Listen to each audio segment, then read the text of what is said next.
Buenas tardes, hoy es martes 13 de noviembre del 2012. Vamos a continuar con las tutorías virtuales correspondientes al nivel 2, a la primera evaluación de la asignatura Ciencias Naturales. En el día de hoy vamos a desarrollar el tema 2, la reproducción humana.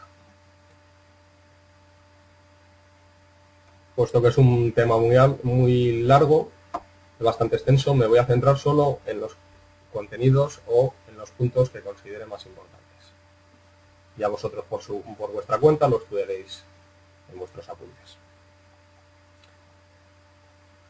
Bueno, vamos a comenzar definiendo el concepto de reproducción.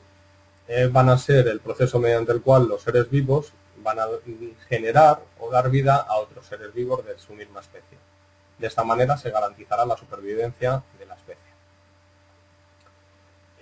Ocurre gracias al aparato reproductor, que va a estar formado tanto por órganos primarios como otros secundarios o accesorios. Se denominan glándulas sexuales o gónadas a los órganos primarios, que serían los ovarios en la mujer y en el caso del hombre los testículos.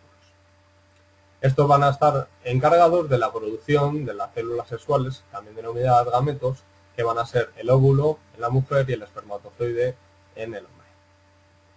Además, van a encargarse de la secreción de hormonas sexuales. Vamos a tener en cuenta que la unión o fusión de ambos gametos, masculino y femenino, es lo que se denomina fecundación y va a dar lugar al cigoto. Este se dividirá de manera sucesiva hasta, en un futuro, dar lugar al feto.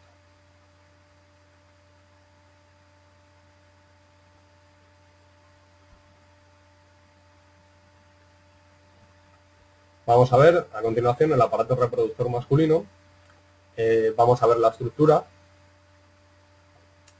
Consta de unos órganos primarios que, como he dicho, se denominan testículos, y unos órganos accesorios, bien sean internos, como van a ser los epidídimos, los conductos referentes, vesículas seminales, conducto eyaculador, la próstata, así como la glándula de Cooper, y otros órganos accesorios de origen externo, situados externamente, que van a ser el pene y el escroto o bolsa escrotal. En este esquema aparecen los distintos órganos con una ficha sobre el dibujo. Vamos a comenzar por las gónadas masculinas, que son los testículos.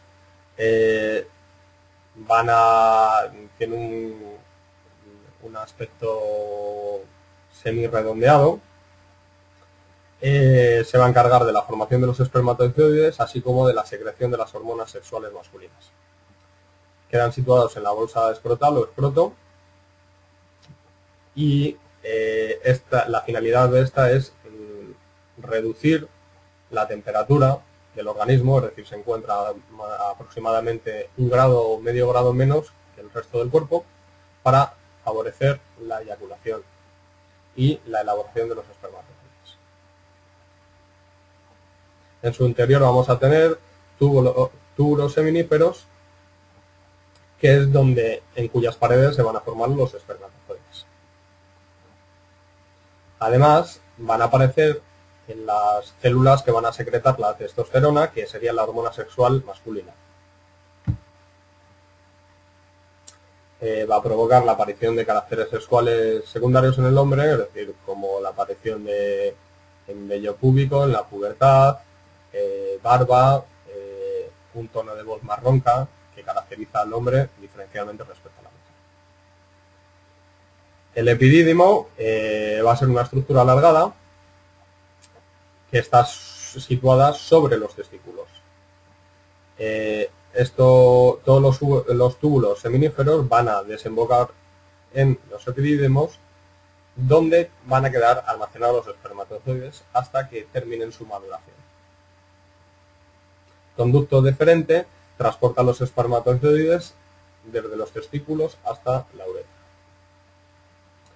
Las vesículas seminales se van a encargar de producir un líquido de carácter mucoso que va tanto a nutrir como a proteger a los espermatozoides. va a existir también un canal o conducto eyaculador que va a ser común y va a desembocar en la uretra. En este caso va a ser común para los dos conductores deferentes y las vesículas seminales.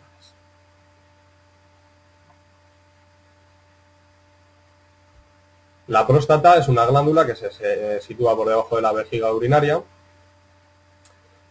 Fabrica un líquido de color blanquecino, lechoso, que va a proteger, igual que el líquido que habíamos visto antes, a los espermatozoides, va a fomentar su movilidad y reducir o neutralizar la acidez de la vagina para que así, cuando se viertan los espermatozoides, no mueran estos.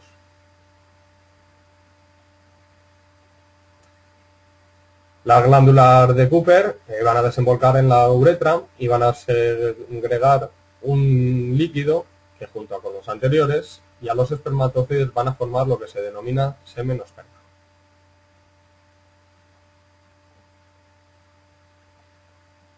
Además, el semen va a lubricar la uretra y, puesto que por la uretra salen tanto los espermatozoides junto a los líquidos que le acompañan, es decir, lo que forman el semen o esperma, como la orina, debe existir algo que, digamos, neutralice o reduzca la posibilidad de que estos espermatozoides queden dañados. Por lo tanto, el semen no solo lubrica, sino que va a reducir la acidez de la uretra para que los espermatozoides no sean dañados por los residuos de orina que queden previamente. La uretra parte de la vejiga urinaria, va a atravesar la próstata y va a continuar hacia el pene. Este conducto va a ser común tanto al aparato excretor como al aparato reproductor. Ya va a conducir la orina y el semen. Nunca va a ser simultáneamente por el problema que acabo de comentar. El pene sería el órgano genital externo, es decir, lo que queda visible, junto al escroto, y es a través del cual va a salir el semen hacia el exterior. Va a estar formado por los cuerpos cavernosos que tienen tejido eréctil, es decir, van a ser zonas muy irrigadas sanguíneamente y en caso de erección el cerebro va a mandar unas señales que van a hacer que estos cuerpos cavernosos se llenen de sangre y el pene quede de manera eréctil. Además, en la parte final, en el extremo quedaría el glande, que va a estar cubierto del prepucio, que sería una capucha retráctil. En función de que sea más o menos retráctil, puede existir lo que se denomina fimosis. Funcionamiento. Vamos a empezar, en el caso de los chicos, vamos a empezar a producir espermatozoides con la llegada de la pubertad y casi a lo largo de la vida, o por lo menos hasta los 70 años, se van a seguir produciendo. La hipófisis va a ser la glándula que va a determinar su acción sobre los testículos y que va a determinar, por lo tanto, que se produzcan espermatozoides, así como que se secrete la testosterona u hormona sexual masculina.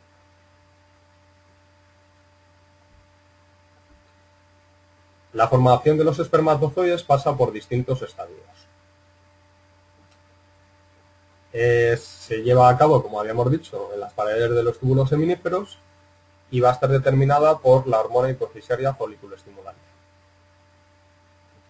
Las células que revisten los túbulos, o espermatogonios, se llaman de esa manera, se van dividiendo de manera que primero se transforman en espermatocitos primarios,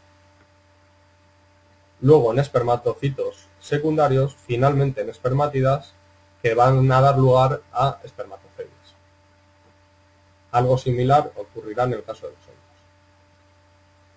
El espermatozoide es una célula pequeña comparada con el tamaño del óvulo, es mucho más pequeña, en la que van a aparecer tres partes diferenciadas: cabeza, cuello y cola. La cola va a tener una función contráctil que va a posibilitar el movimiento del espermatozoide. Va a existir un cuello y en la cabeza un acrosoma que va a contener enzimas que van a verterse sobre las paredes o membranas del óvulo, debilitándolo y permitiendo así la fecundación. En la cabeza se va a encontrar el núcleo y, bueno, así como curiosidad, los espermatozoides pueden permanecer fértiles durante 15 días en el interior del aparato reproductor del hombre. En el momento que son expulsados al exterior, su vida es mucho más corta. Bueno, para que la eyaculación sea posible, es necesaria la erección. Si no se produce eyaculación, el semen, o esperma, no sale al exterior.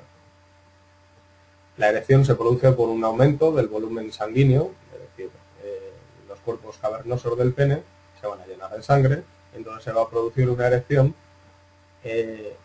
mediante contracciones musculares. Va a dar lugar a un movimiento de los espermatozoides en el momento concreto de la eyaculación, que va a generar la expulsión del esperma.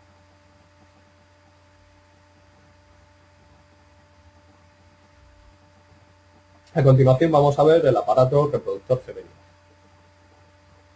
Vamos a comenzar viendo también la estructura, igual que hemos visto con el masculino.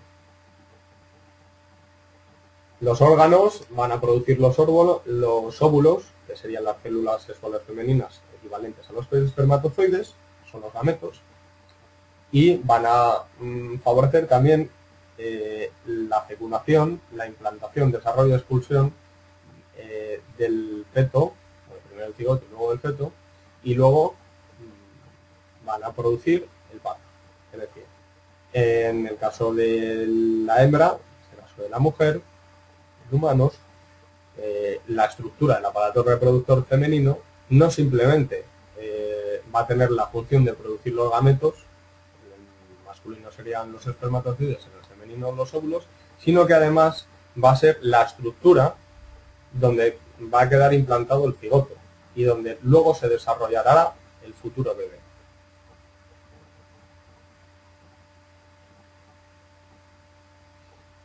Bueno, vamos a tener una serie de órganos primarios, que van a ser los ovarios, y unos órganos secundarios o accesorios, tanto internos como externos. Internos serían la trompa de falopio, el útero o matriz, así como la vagina, y externos la vulva y glándulas mamarias. Los ovarios serían las gónadas femeninas, son glándulas mixtas, van a tener, por lo tanto, como función la formación de óvulos, por un lado, y por otro lado la secreción de hormonas sexuales.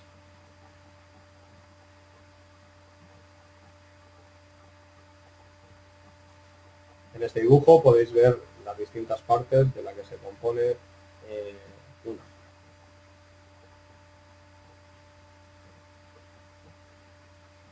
Las trompas de falopio van a ser dos conductos huecos con forma de tubo, de trompa, como su nombre indica, de aproximadamente unos 10 centímetros de longitud, y que van a poner en comunicación los ovarios con la cavidad del útero.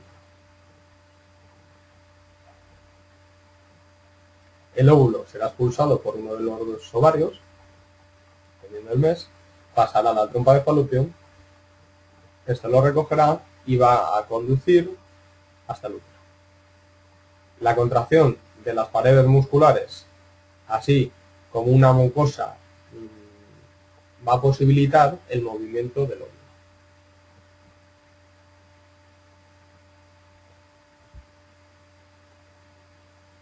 El útero matriz va a ser el lugar donde se va a situar, donde va a quedar albergado, así como protegido, el óvulo una vez fecundado hasta que se termine la gestación. Va a ser, por lo tanto, el órgano o estructura donde se va a desarrollar el feto.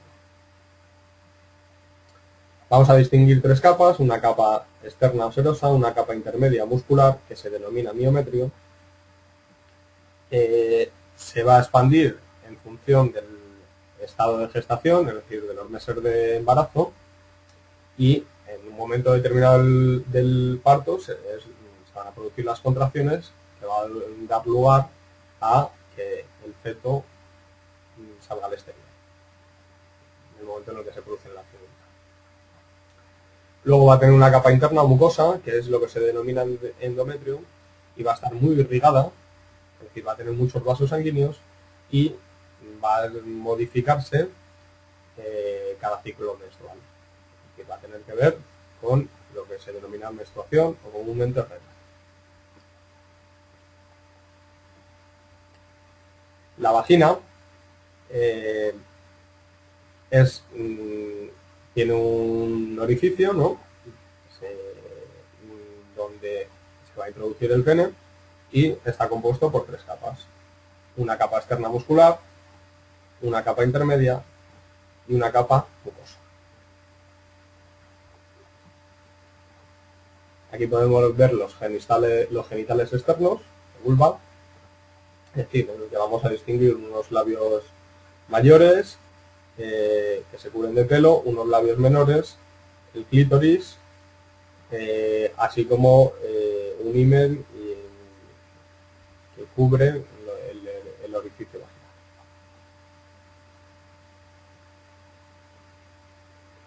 vaginal. La estructura más sensible de esta zona, debido a sus terminaciones nerviosas, es ligeramente eréctil y se denomina clítoris.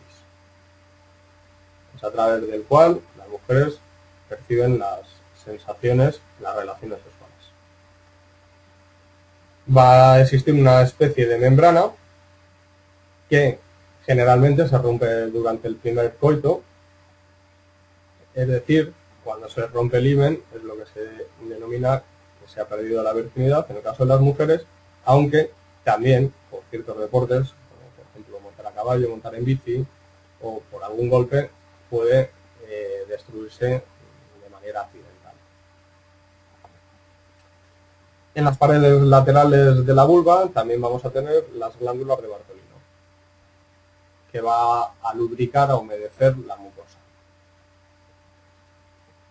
Por otro lado tenemos las glándulas mamarias, cuya función va a ser la alimentación del recién nacido. La producción de leche se va a estimular gracias a la hormona que está en la hipófisis y que se denomina prolactina. Vamos a distinguir el pezón, la areola que queda a su alrededor, así como senos y conductos galactóforos, que es donde va a quedar contenido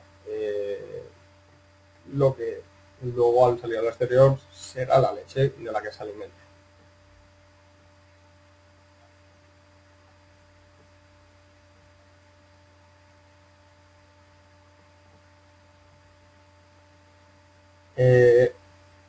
No lo nombra aquí, pero bueno, entre los 11 y 14 años el aparato reproductor femenino comienza a madurar los óvulos, es decir, los óvulos ya se generan en el momento del nacimiento.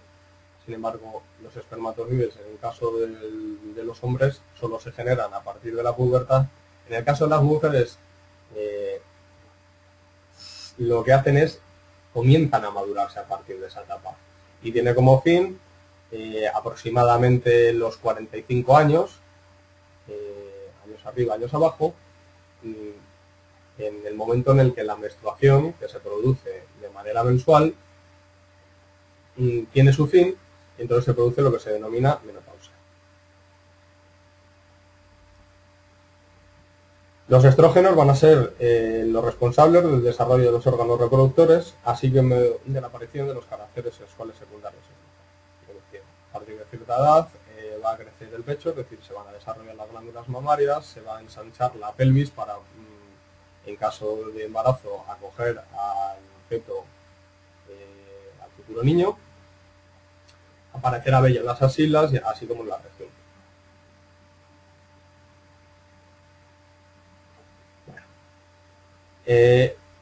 El óvulo, al igual que le ocurre al espermatozoide, va a tener la mitad de dotación cromosómica. ¿Por qué?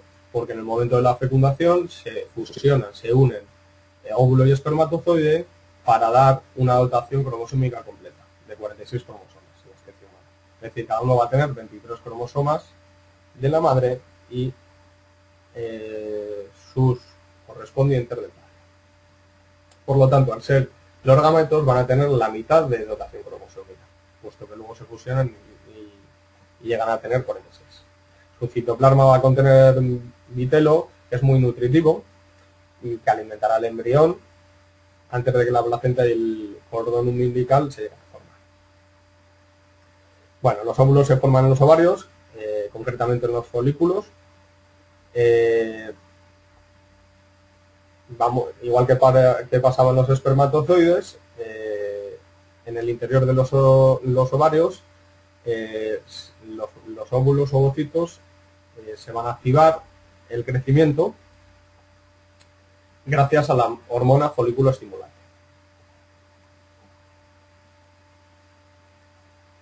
Los folículos, según van madurando, aumentan de tamaño al igual que los ovocitos en su interior y reciben diferentes nombres: folículos primarios, folículos en fase de maduración y folículos maduros o de edad.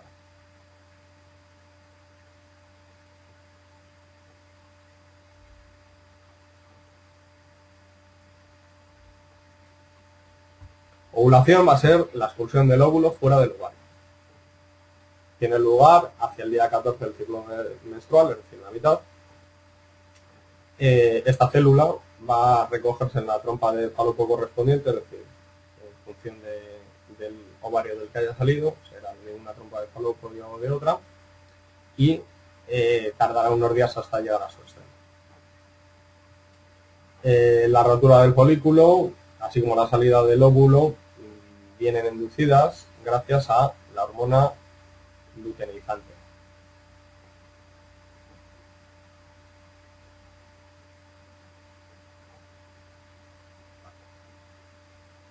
Unos días antes de la ovulación, el folículo va a segregar estrógenos, que va a generar un engrosamiento del endometrio.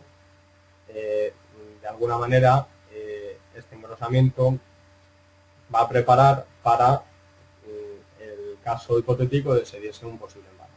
Por eso se produce el engrosamiento con sustancias nutritivas y la irrigación de la zona, como ya habíamos comentado antes. Una vez que se libera el óvulo, el cuerpo lúteo va a segregar la hormona progesterona y se inhibirá el desarrollo de otros folículos y de la ovulación. En caso de que el óvulo desprendido sea fecundado, el cuerpo lúteo continuará creciendo, pero en caso de que la fecundación no se produzca, crecerá durante días aproximadamente y luego será reemplazado por un tejido cicatrizal que se denomina cuerpo albicans. Vamos a ver. La menstruación, cuando el óvulo pasa a la trompa de falopio, puede ser fecundado por un espermatozoide o puede que no. En caso de que no sea fecundado, se detectará a nivel hormonal, es decir, van a bajar los estrógenos y la progesterona. Por lo tanto, el endometrio que estaba preparado para el posible o hipotético embarazo se va a ir desintegrando, se va a deshacer y entonces se van a romper los vasos sanguíneos que contiene. Por lo tanto, esto va a producir el sangrado que se produce durante la menstruación. Se produce la primera menstruación, como hemos comentado, entre los 11 y 14 años y va a aparecer regularmente cada 28 días. Como aparece regularmente, por eso comúnmente se denomina periodo o regla. Hacia los 45 años de edad se produce la desaparición definitiva de la menstruación, que es lo que se conoce como menopausia. Y suelen aparecer en las mujeres trastornos relacionados debido a los cambios hormonales. A continuación vamos a ver las ETS, es decir, enfermedades de transmisión sexual, que también se conocen con el nombre de enfermedades venéreas. Afectan tanto a hombres como a mujeres, pero en ocasiones pueden verse más afectadas por los síntomas las mujeres. Además, las enfermedades de transmisión sexual pueden transmitirse a su vez, en caso de embarazo de la mujer, al futuro. Los causantes de estas enfermedades van a ser tanto bacterias como virus, así como parásitos de otro tipo. Vamos a comenzar con la gonorrea. Se debe a la bacteria Neisseria gonorrhoeae. Es un tipo de gonococo y que va a producir una serie de manifestaciones diferenciales en el hombre y en la mujer. Una segregación vaginal, sangrado, molestias al orinar, dolor en la parte inferior del abdomen, en el caso de la mujer, dolor y ardor al orinar e incluso la esterilidad en el caso de la mujer. La sífilis, que se debe al Treponema pallidum, se transmite al entrar en contacto con las llagas o heridas de una persona que esté contagiada por la sífilis, y va a tener 4 estadios o etapas: la sífilis primaria, la sífilis secundaria, la sífilis latente, es decir, en un momento parece que desaparecen los síntomas, pero sigue estando en el organismo, y finalmente la sífilis terciaria. La sintomatología va a ser distinto en las distintas etapas. La clamidia la causa la bacteria que tiene su nombre Chlamydia trachomatis, mediante el contacto sexual, ya sea por vía vaginal, anal u oral, van a producir unos síntomas que van a ser diferentes en mujeres o en hombres. Un flujo vaginal poco común, dolor al orinar, irritación en el recto, sangrado tras las relaciones sexuales. En los hombres, ardor y picazón en la apertura del pene, unas secreciones anómalas, etc. El papiloma humano viene causado por un virus que va a generar una serie de verrugas en los genitales. Estas verrugas son contagiosas. Además, está relacionado con el cáncer de cervix en las mujeres.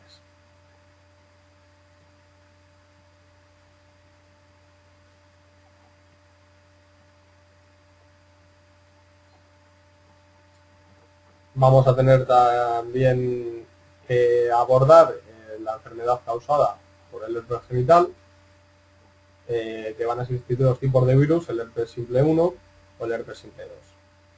El herpes simple 2 va a generar llagas en el área genital, así como en el labio y la boca. El herpes 2 viene determinado por el virus del herpes simple de tipo 2. Además, otras enfermedades como la trichomoniasis, que va a afectar tanto a hombres como a mujeres, siendo más frecuentes los síntomas en las mujeres sexualmente activas.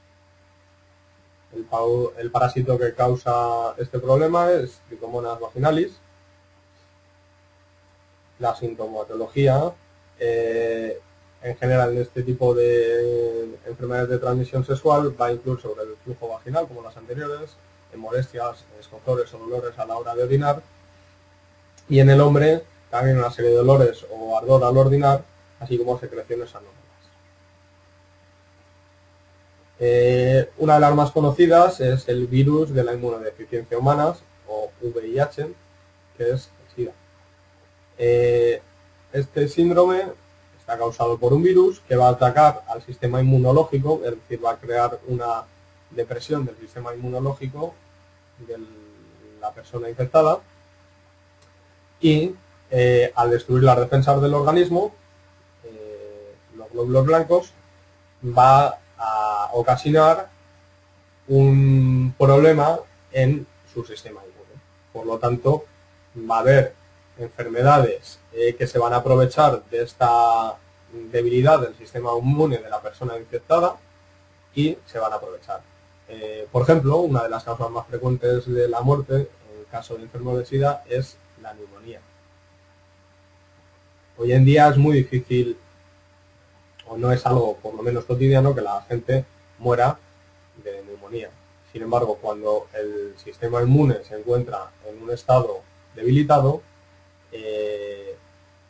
la neumonía lo ataca con más fuerza y entonces puede causar la muerte. Generalmente no se puede decir que la gente muera de SIDA, sino de enfermedades que aprovechan esta debilidad del sistema inmune y que le atacan. Bueno, la transmisión del VIH se transmite por contacto sexual sin protección, es decir, el uso de métodos anticonceptivos no solo para evitar embarazos no deseados, sino también sirve para evitar enfermedades de transmisión sexual. También por transfusión de sangre infectada, es decir, o poder compartir jeringuillas con personas que tengan esta enfermedad, y se puede transmitir de madre al feto a través del embarazo, incluso por la donación de órganos corporales infectados. Bueno, los síntomas van a ser la pérdida de peso, la fatiga, fiebre, sudores nocturnos, pérdida de apetito, diarrea, dolores en las articulaciones.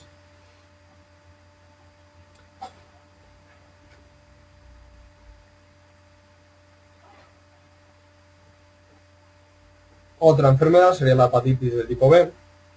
En ocasiones se transmite junto al SIDA, es decir, en muchas ocasiones los enfermos de SIDA también tienen algún problema de hepatitis. Es una enfermedad que, como su nombre indica, va a afectar al hígado. Se va a transmitir también a través de relaciones sexuales sin protección, transfusiones de sangre contaminada o jeringas contaminadas. La sintomatología va a afectar y se va a ver la piel amarillenta del individuo, un mal estado, cansancio general, fiebre, dolor abdominal, incluso vómitos. Puede suponer un daño del hígado tal que acabe incluso en un cáncer o una cirrosis.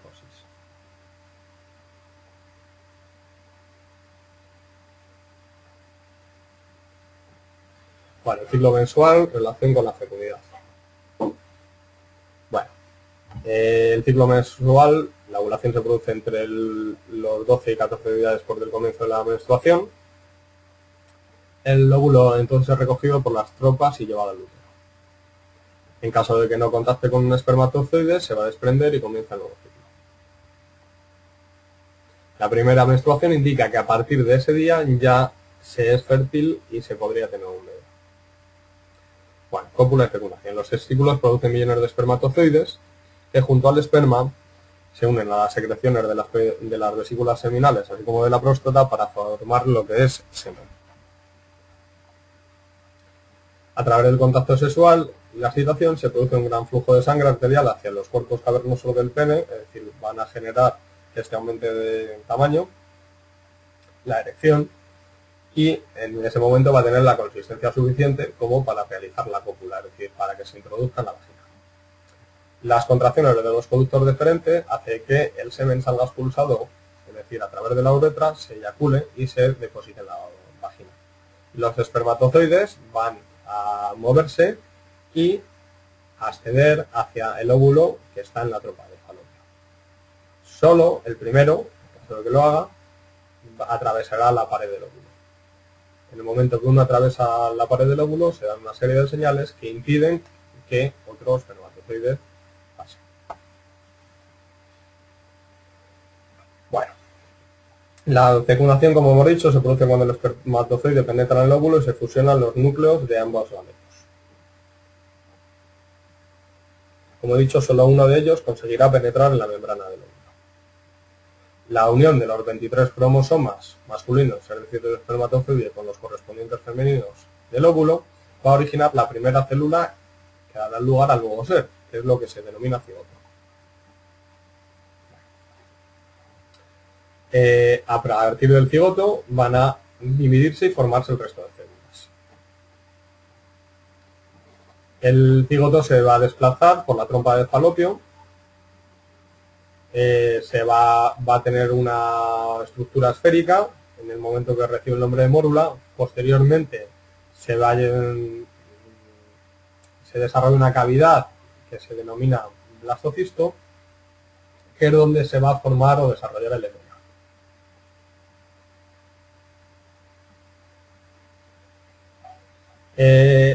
Posteriormente se van a suceder una serie de divisiones y estas divisiones celulares van a tener información cromosómica similares a la anterior. Se produce la multiplicación, el endometrio mucosa que da pie a la cavidad uterina se va a engrosar debido a las hormonas sexuales femeninas. Si por algún motivo la mórula llega al útero y el endometrio no está preparado, se produciría una menstruación. Después de haberse producido la fecundación, aproximadamente 4 días después, la mórula va a quedar implantada en el útero. En ese momento está formada por 32 células idénticas. Luego, esta estructura se va a desarrollar, se va a dividir y van a ir transformándose poco a poco en nuevas estructuras hasta que se produzca primero un desarrollo embrionario y a partir de cierta etapa denominaremos el desarrollo fetal. Es decir, cuando las estructuras ya se parecen más a las que serán las del futuro bebé. Bueno, vamos a tener un desarrollo embrionario. Vamos a tener una serie de células que originan el embrión, otras que van a originar la estructura del embrión. De las células del ectodermo, ecto quiere decir fuera, dará lugar a la piel, pelo, uña, cerebro y tejido nervioso. Endodermo, que van a constituir el sistema digestivo y las glándulas anejas, así como parte del sistema respiratorio. El mesodermo se va a situar entre las dos capas anteriores, entre el ectodermo y el endodermo, y de él van a derivar los huesos, músculos, corazón, así como vasos sanguíneos, riñones y los tejidos, bueno, lo que da los órganos del aparato. Bueno, las células que originan la envoltura del embrión es lo que se denominan el corion, va a dar lugar a la placenta del cordón umbilical, así como la bolsa amniótica. Va a tener un componente acuoso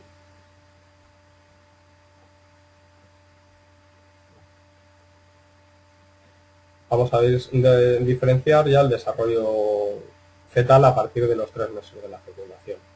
Es decir, el embrión ya presenta una forma relativamente humana y lo vamos a denominar feto.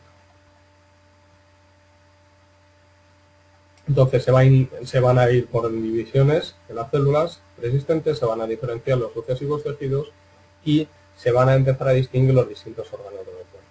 Es decir, en el tercer y cuarto mes se desarrollan hígados, riñones, etcétera. En el quinto y sexto mes se forma el sistema nervioso, así como comienzan a definirse los pulmones. En el séptimo mes el feto ya podría, en caso de que se produjese un parto prematuro, ya podría ser viable y sería capaz de sobrevivir. Ya que durante los 2 últimos meses fundamentalmente lo que se gana es estatura y peso.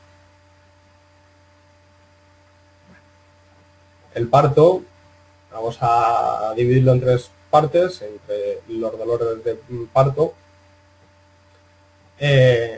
Previamente al parto se van a producir unas contracciones de los músculos uterinos que van a hacerse cada vez más fuertes y frecuentes, y esto va a ser un indicativo de que el parto cada vez está más próximo.